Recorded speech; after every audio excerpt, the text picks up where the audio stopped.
So ito po yung lulutuin namin. So kung mapansin natin guys, ito is may tama na bolo. Kanina Julius, no? So actually nakuha namin, nakapalatis sobra 10 lahat yun. So iba is binigay namin sa mayari ng fish pond, di ba? Binigyan natin, ha? Oo. So yun, binigyan natin. And then yung iba naman is pagpari-parihan ng grupo, kahit isa-isa.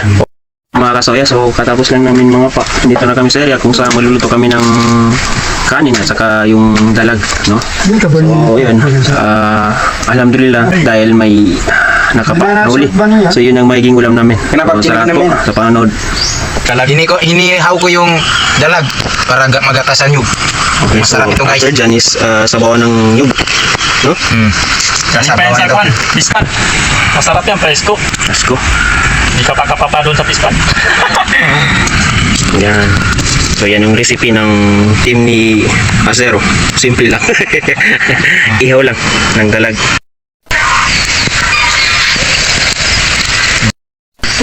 Ang saido. So lagyan ni Acero ng turmeric or luyang dilaw. So after ito ihaw is lutuin ni Acero ng gata or siwing ng gata. Ito isa sa mga ingredients. Luyang dilaw.